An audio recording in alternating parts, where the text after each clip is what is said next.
코스피가 장중 상승폭을 키우면서 2,600선에 바짝 다가섰습니다. 1,300원대로 떨어진 환율은 장중 내내 보합권에서 등락 중입니다. 경제사회노동위원회가 정년 연장과 관련해 현행 정년을 유지하되 재고용을 의무화하는 내용의 권고안을 발표했습니다. 다만 노사정 합의는 이루어지지 않았습니다. 국회가 SK텔레콤을 상대로 청문회를 열고 이탈 고객의 위약금을 면제하라고 압박했습니다. SK텔레콤에서 이탈한 가입자는 26만 명을 넘겼습니다. 이재명 더불어민주당 대선 후보가 최태원 대한상공회의소 회장 등 주요 경제인들을 만났습니다. 이 후보는 경제 부활의 중심은 기업이라며 정부가 끌고 가는 시대는 지났다고 강조했습니다.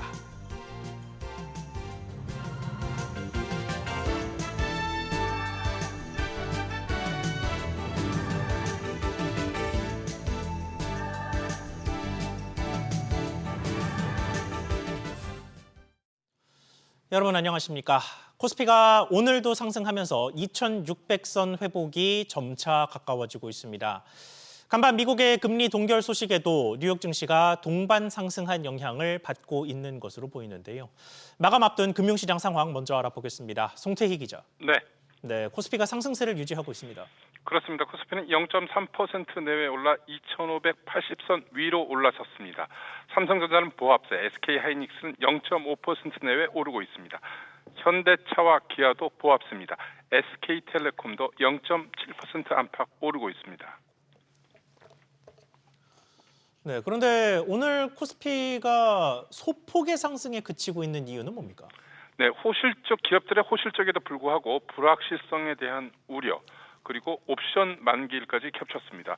기관이 오늘도 순매수에 나서고 있지만 순매수 금액이 1,400억 원대에 그치고 있습니다. 외국인 매도도 1,000억 원대입니다. 그러니까 거래량 자체가 적은 조심스러운 장세라고 볼 수 있습니다.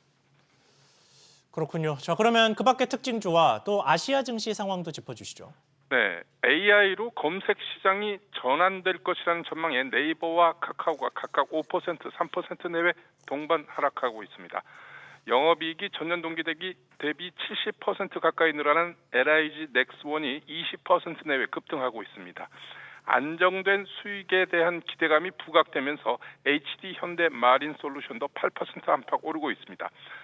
아시아 증시 대만 가구는 0.7%, 니케이는 0.5% 안팎, 상해 종합지수 0.2% 소폭 상승하는 데 그치고 있습니다.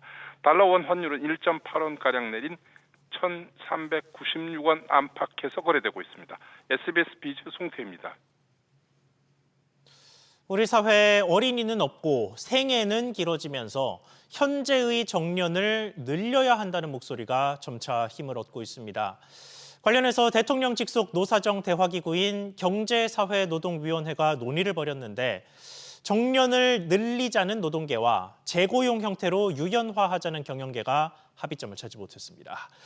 이에 절충안이 권고되는 데 그쳤는데 그 내용이 뭔지 짚어보겠습니다. 서주연 기자. 네, 서주연입니다. 네, 조금 전에 공익위원들의 권고가 나왔던데 내용 전해주시죠. 네, 경사노예사나 정년 연장 등을 논의하는 계속고용위원회 공익위원들은 60세 정년은 유지하되 65세까지 계속고용을 의무화하자는 의견을 냈습니다. 사업주는 정년 도달 근로자가 계속 일하기를 원하면 기존 근무와 근로시간을 유지하면서 계속고용을 해야 하는 내용입니다. 다만 고령 근로자의 건강상 이유나 사용자의 경영상 어려움으로 직무 유지형 계속고용이 어려울 경우 근로시간 단축이나 직무 변경이 가능합니다.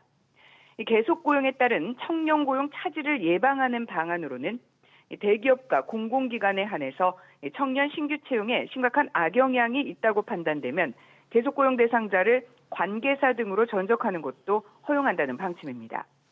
이 같은 방안은 오는 2028년부터 국민연금 수령 연령이 65세로 조정되는 2033년까지 단계적으로 추진한다는 계획입니다. 네, 그런데 이런 권고안이 나오기는 했습니다만 근본적으로 정년 연장에서 노동계와 경영계가 합의점을 못 찾았죠. 네, 그렇습니다. 이 정년 연장 대상에 대해서 노동계는 일괄적으로 65세로 올리자는 입장입니다. 반면 경영계는 임금 재산정을 할 수 있는 정년 후 재고용 방식을 주장하고 있습니다. 이에 정부는 법적 정년은 유지하되 임금 부담을 덜 수 있는 65세까지 고용을 유지하는 양측의 절충안을 선택한 셈입니다. 대선을 앞둔 만큼 구체적인 정년 연장안은 차기 정부에서 결정될 텐데요. 관련해서 앞서 이재명 후보는 정년 연장을 사회적 합의로 추진하겠다고 공약을 밝힌 반면 김문수 후보는 신규 채용이 줄어 결국은 청년이 희생하게 된다는 입장을 밝혔습니다. SBS 비즈 서주연입니다. SK텔레콤 해킹 사태 속보 짚어보겠습니다. 국회에서는 SK텔레콤을 상대로 청문회를 진행하고 있습니다. 이번에는 SK텔레콤 유심 해킹 사태를 두고 번호 이동의 위약금 면제를 압박하는 모습입니다. 자세히 짚어보겠습니다. 김한나 기자. 네, 김한나입니다. 네, 청문회 어떤 이야기 나오고 있습니까? 네, 의원들은 SK텔레콤의 피해 고객의 위약금 면제를 시행할 것을 강하게 요구하고 있는데요. 이에 유영상 SK텔레콤 대표이사는 고객 신뢰회복위원회를 조속히 설치하겠다며 위약금 문제를 포함해 전체적인 고객 신뢰 회복에 대해 다룰 수 있도록 하겠다고 말했습니다. 또 유영상 대표는 가입자 250만 명 이탈이 예상된다며 위약금 2,500억 원 손실이 추정된다고 답변했습니다. 오늘 청문회에서는 해킹으로 피해를 본 고객들에 대한 대책을 내놓으라는 질책이 거셀 것으로 전망됩니다. 네, 그럼 현재까지 새 유심을 받은 사람은 얼마나 됩니까? 네, 어제 기준 유심 교체를 완료한 이용자는 115만 명으로 확인됐는데요. 전체 가입자 2,500만 명 가운데 4.6%만이 유심을 바꾼 겁니다. 지난달 22일부터 어제까지 SK텔레콤에서 KT와 LG U+ 등 다른 통신사로 이동한 고객은 26만 명이 넘는 것으로 집계됐는데요. SK텔레콤이 유심 보호 서비스 자동 가입과 유심 재고 확보와 같은 대책을 내놨으나 고객 불안감을 잠재우기는 역부족인 것으로 보입니다. SBS 비즈 김한나입니다. 지난해 부동산이나 주식 등을 양도해서 소득이 발생했다면 양도소득세를 확정 신고해야 합니다. 특히 최근에 해외 주식 거래가 늘면서 국외 주식 거래에 대한 확정 신고 대상자가 크게 증가한 것으로 나타났습니다. 엄하은 기자. 네, 엄하은입니다. 네, 양도세 확정 신고를 받는 사람들은 어떤 납세자들입니까? 지난해 부동산, 주식 등을 양도하고 예정 신고를 하지 않았거나 2회 이상 양도하고서 소득 금액을 합산해 신고하지 않은 납세자는 양도소득세 확정 신고 대상입니다. 예정 신고 의무가 없는 국외 주식과 파생 상품을 거래해 양도소득이 발생한 납세자도 신고 대상에 포함됩니다. 확정 신고 대상자는 오는 6월 2일까지 양도소득세를 신고 납부해야 하는데요. 국세청은 확정 신고 대상자 약 14만 명에게 신고 안내문을 발송 중입니다. 부동산을 양도한 60세 이상의 납세자에게는 우편 안내문도 함께 발송됩니다. 네, 특히나 해외 주식 거래에 대한 신고 대상자가 크게 늘었다면서요? 그렇습니다. 국외 주식 거래에 대한 양도세 확정 신고 대상자는 2024년 귀속 11만 6천 명으로 집계됐습니다. 개인의 해외 투자가 늘면서 지난 2022년 7만 명대였던 양도세 신고 대상자가 4만 명 넘게 증가한 겁니다. 반면 부동산 관련 양도세 확정 신고 대상자는 같은 기간 1만 명에서 9,500명으로 줄었습니다. 확정 신고 대상자는 오는 6월 2일까지 양도세를 신고해야 하는데요. 신고하지 않을 경우 무신고 납부세에게 20%의 무신고 가산세, 미납할 경우 미납세에게 0.02%의 납부 지연 가산세가 부과됩니다. SBS 비즈 엄하은입니다. 아파트 분양 시장의 침체 분위기가 올해 들어 지속되고 있는 것으로 나타났습니다. 서울과 일부 공공택지 아파트에만 청약자가 몰리고 그 외 지역에서는 청약 미달이 속출하고 있습니다. 박연신 기자, 최근 분양시장 상황이 구체적으로 어떻습니까?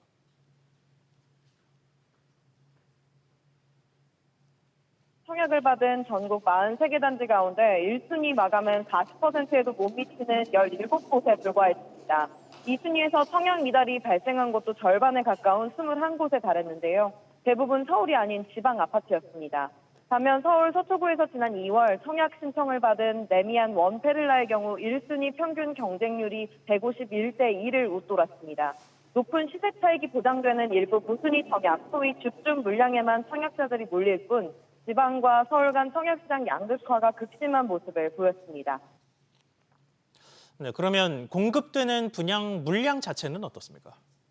네, 올해 들어 지난달까지 입주자 모집 공고를 거쳐 청약을 받은 민영 분양 아파트는 총 18,020가구인데요. 공분과 임대를 합하면 분양 물량이 총 27,658가구로 증가하지만 지난해 같은 기간 일반 공급 물량과 비교하면 2만 가구가량 적습니다. 이처럼 공급 물량이 줄어든 것은 경기 침체와 부동산 프로젝트 파이낸싱, 셀프 부실이 이어지면서 건설업계가 어려움을 겪자 사업이 연기되거나 좌초된 곳들이 늘어났기 때문입니다. 대선이 끝나는 다음 달 이후부터 분양이 본격화할 것으로 보이지만 지방 미분양 문제는 단기간 내 해소되기 어려울 것으로 보입니다. SBS 기자 박연신입니다. 금리 하락기에도 은행들의 이자 이익이 커지는 상황에 대해 금융당국의 대출 관리가 한몫했다는 비판이 커지자 어제 금융위원장이 금융당국이 보는 통계는 다르다며 진화에 나섰습니다. 그런데 이 해명 내용을 저희가 확인했더니 사실과 다른 것으로 파악됐습니다. 이한승 기자. 네, 이한승입니다. 네, 그러니까 일단 은행들의 기본적인 예금과 대출금리 차이가 얼마나 됩니까? 네, 3월 신규 기준 가계 예대금리 차는 신한은행이 1.51%포인트, 하나은행이 1.43%포인트를 기록해 두 은행의 예대금리 차가 각각 2년 9개월 만에 최대를 기록했습니다. 국민은행은 2년 2개월 만에, 우리은행은 2년 1개월 만에 예대금리 차가 가장 크게 벌어졌습니다. 그만큼 은행들의 이익이 커지는 셈인데 금융위원장은 이 사안을 다르게 보고 있었습니다. 은행의 이익에 영향을 주는 지표는 잔액 기준의 예대금리 차입니다. 잔액 기준의 예대금리 차는 지속적으로 조금씩 하락하고 있다, 줄어들고 있다, 그런 추세를 확인하고 있기 때문에 네, 그런데 체감상으로는 금융위원장의 말과 달리 꽤 오랜 기간 동안 예대금리 차가 좁혀진 적이 없는 것 같단 말이죠. 팩트체크한 결과는 어땠습니까? 네, 3월 예대금리 차를 잔액 기준으로 봐봤는데요. 하나은행이 1년 9개월 만에 가장 크게 벌어졌고 우리은행이 1년, 또 국민은행과 신한은행이 9개월 만에 최대로 벌어졌습니다. 예금은행 전체로 봐도 3월 예대금리 차는 신규 기준으로는 7개월째 확대됐고 잔액 기준으로도 소폭 확대됐습니다. 이에 대해 금융위는 예대금리 차를 월별로 보면 변동성이 크다며 분기별로 보는 게 맞다는 입장입니다. 앞서 신규와 잔액 기준을 거론했던 금융위원장의 발언과는 관점이 다른 데다 은행은 매달 예대금리차로 수익을 올린다는 점에서 금융위의 해석이 자의적이라는 비판을 피하기는 어려워 보입니다. 모두가 힘들다고 하는 불황 속에서도 4대 금융기주의 1분기 이자 수익은 10조 원을 돌파하며 탄탄한 실적을 이어갔습니다. SBS 비즈 이한승입니다. 임금 단체 협약 협상을 둘러싸고 시내버스 노사 간 갈등을 빚는 가운데 전국 총파업이 예고됐습니다. 서울과 경기 등 22개 지역 시내버스 노동조합은 노사 교섭이 결렬될 시 이번 달 28일 동시 총파업에 들어갑니다. 상황 짚어보겠습니다. 윤지혜 기자. 네, 윤지혜입니다. 네, 전국 시내버스 노조 측 입장 먼저 전해주시죠. 한국노총 전국자동차노조연맹은 오늘 오전 전국 대표자 회의를 열었습니다. 노조연맹 측은 회의를 마친 뒤 서울, 부산, 인천, 경기 등 22개 지역 시내버스 노조가 노사 교섭이 결렬될 경우 오는 28일 동시 총파업에 들어갈 것이라고 밝혔습니다. 일단 연맹 산하 각 지역 노조가 사측에 오는 12일 동시 조정 신청을 하고요. 15일간 조정기간 교섭에 임하지만 이후에도 합의안이 도출되지 않으면 28일 첫 차부터 전국 동시 파업에 돌입하겠다는 계획입니다. 앞서 서울 시내버스 노사는 인단협을 진행해 왔으나 합의에 이르지 못했는데요. 이에 각 지역 버스 노조가 공동 대응 방안을 모색하기 위해 한자리에 모였고 전국 동시 파업이라는 초강수를 던진 것으로 보입니다. 네, 이번 임단협의 안건이 통상임금을 둘러싼 민감한 사안이다 보니까 양측이 좀처럼 물러서지 않는 모습입니다. 그렇습니다. 통상임금을 둘러싸고 교섭이 난항을 겪으면서 가장 먼저 서울 시내버스 노조가 쟁의 행위에 돌입한 가운데 전국적인 버스노사 갈등으로 번질 가능성이 커졌다는 우려가 나옵니다.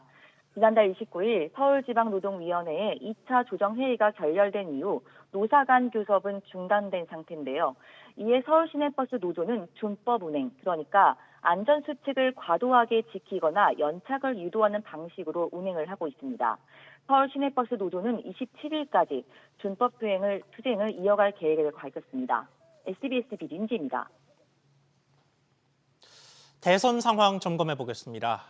국민의힘의 내부 혼란은 쉽게 가라앉지 않는 모습입니다. 김문수 대선 후보와 당 지도부, 무소속 한덕수 예비 후보가 충돌하며 빅텐트 구축에 빨간불이 켜졌습니다. 취재기자 연결해 보겠습니다. 정보윤 기자. 네, 정보윤입니다. 네, 우선 김문수 후보가 긴급 기자회견을 열었습니다. 네, 김문수 국민의힘 대선 후보는 당 지도부를 향해 강제적인 후보 교체는 법적 분쟁으로 갈 수 있다고 경고했는데요. 대선 후보 등록 마감일인 오는 11일 전까지 단일화하라는 당내 압박을 사실상 거부한 겁니다. 무소속 한덕수 대선 예비 후보에 대해선 단일화 꽃가마를 태워주면 입당하고 그렇지 않으면 입당도 후보 등록도 안 하겠다는 것이냐며 정체가 뭔가라고 비판했습니다. 김 후보의 불참 선언으로 오늘 저녁 예정됐던 한 후보와의 양자 토론회는 취소됐는데요. 김 후보는 일주일간 각자 선거 운동을 한 다음 오는 14일 토론회를 열고 15에서 16일 여론조사로 단일화하자고 제안했습니다. 네, 이런 가운데 두 후보가 오늘 다시 만나죠. 네, 김 후보와 한 후보는 잠시 후인 오후 4시 30분 국회에서 2차 회동을 갖고 단일화를 재논의할 예정입니다. 11일까지 단일화에 실패하면 추후 단일화하더라도 한 후보는 무소속으로 나가야 하고 당의 선거운동 경비나 인적 지원을 받을 수 없습니다. 국힘 지도부는 김 후보를 향해 격앙된 반응을 쏟아냈는데요. 또 당헌 당규상 대선 후보 교체가 가능하다는 점까지 언급하며 충돌했습니다. 국민의힘이 최종 후보자 지명을 위해 이번 주 소집한 전국위원회와 전당대회도 개최 여부가 불투명한데요. 서울 남부지법은 김 후보 측이 낸 개최 중단 가처분 신청에 첫 심문을 진행하고 있습니다. SBS 비즈 정보인입니다. 최근에 지방을 돌며 민생 행보를 이어왔던 이재명 더불어민주당 대선 후보는 경제 행보를 재개했습니다. 대한상공회의소 등 주요 경제단체와 기업인들과 만난 자리에서 경제 회복의 주체는 기업이라는 입장을 밝혔습니다. 조슬기 기자의 보도입니다. 이재명 더불어민주당 대선 후보는 오늘 오전 대한상공회의소에서 최태원 회장 등 주요 경제단체장들과 삼성과 현대 등 기업인 300여 명을 만났습니다. 이 후보는 경제를 살리는 일의 중심은 바로 기업이고 과거처럼 경제 문제, 산업 문제를 정부가 제시하고 끌고 가는 시대는 이미 지났다고 말했습니다. 이제는 민간 영역의 전문성과 역량을 믿고 정부 영역을 충실히 뒷받침해주는 그런 방식으로 가지 않으면 이 어려운 상황들 이겨내기 어려울 것이고. 그러면서 우리는 추격자가 아니라 선도자의 길을 가야 한다며 여러 영역에서 그럴 가능성이 있다고 언급했습니다. 최태원 대한상의 회장도 환영사에서 과거의 성장 방식을 넘어선 새로운 성장 동력 발굴 필요성을 강조했습니다. 지금껏 하던 방식대로 계속해서 해서는 성장을 계속 일으킬 방법이 거의 없다. 이를 위해 유럽연합처럼 일본과 경제연대를 통해 저출산 해법 등을 공유하거나 전 세계 트렌드를 이끄는 K컬처를 산업화하는 방안 등을 해법으로 제시했습니다. 경제 5단체장들도 새로운 성장 동력이 시급하다는 데 한 목소리를 내며 이 후보에게 경제 제언집을 전달했습니다. 이 후보는 또 어버이날을 맞아 자신의 SNS를 통해 어르신을 위한 복지정책 구상을 발표하며 기초연금 제도 개선과 돌봄 국가 책임제, 노인 일자리 창출 등의 정책을 공개했습니다. 이 밖에도 맞춤형 주택연금 확대와 고령자 재산 관리를 돕기 위한 공공신탁제 도입, 의료 취약층 어르신 주치의제 확대 방안 등도 제시했습니다. SBS 비즈 조슬기입니다. 한국개발연구원 KDI가 우리 경제 잠재 성장률이 중장기적으로 0%대로 떨어질 것이란 전망을 내놨습니다. KDI는 인구 구조의 변화 등으로 올해부터 5년간 잠재 성장률이 1.5%를 보이다가 이후 10년간은 0.7%, 그 이후 10년간은 0.1%로 둔화될 것으로 전망했습니다. 특히 비관적인 시나리오에서는 2041년부터 잠재 성장률이 마이너스 0.3%로 분석됐습니다.